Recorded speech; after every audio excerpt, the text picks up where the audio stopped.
Remote Entities Architecture in Jakarta Enterprise Beans, EJB.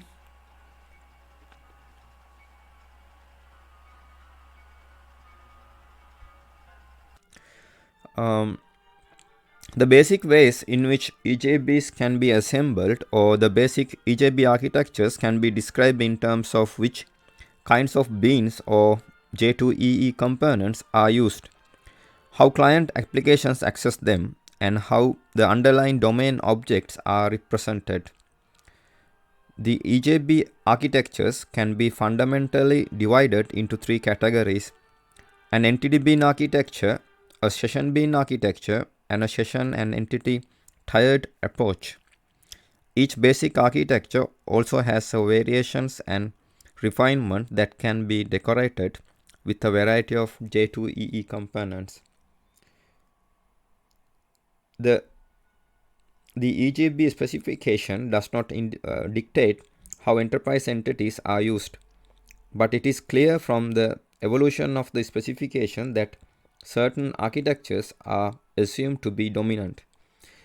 Some of the recommended architectures are explained in the J2EE blueprints.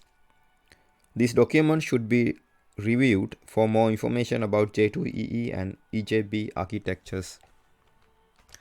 Here you can see a remote entities architecture.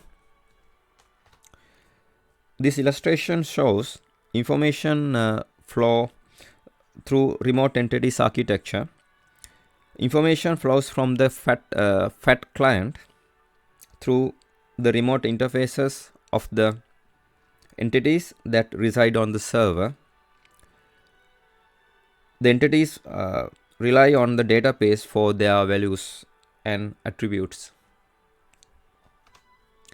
If entities alone are used, then they must have remote interfaces that exposes all of the client servicing methods. In the absence of session beans, the client may only access the entity state through its remote interface and may not traverse relationships except as encapsulated by remote method calls. Only remote references and data may be returned by these calls. Finders may only return remote references as well. Client gain from this approach in that the distribution of the entities is transparent.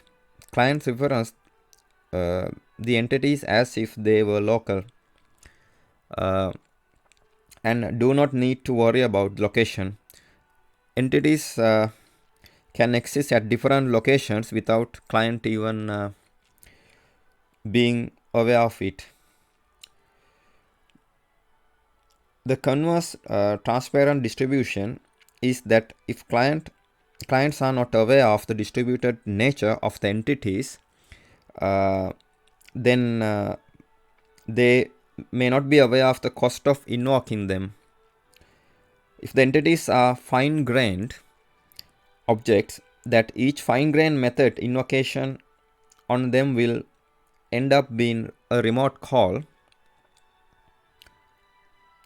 The accumulation of this remote method invocation could sum up to a potential serious network communication latency cost.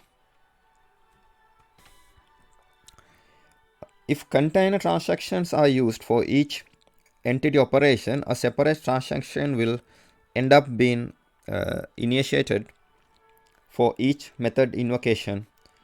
This could introduce excessive and unnecessary transaction management overhead if client demarcated user transactions are not used. Since entity beans are intended to be components, there are more restrictions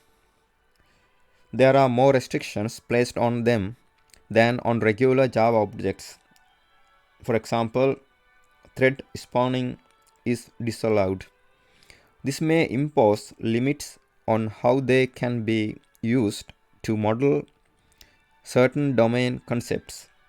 The limitations should be well understood and compared against the model to ensure that they are not discovered too late in the design phase.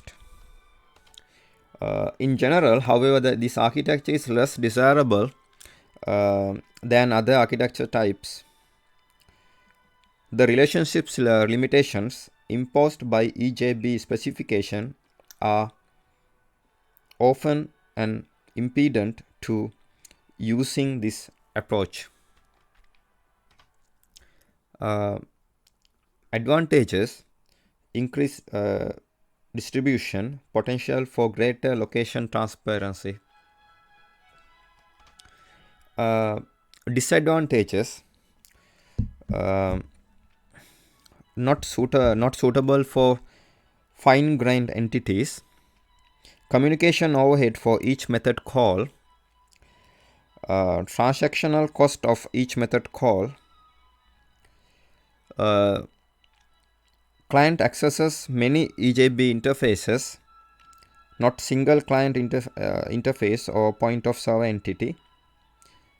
Much of the business logic must reside on the client. Now, this is the end of my presentation. Thank you very much for watching it.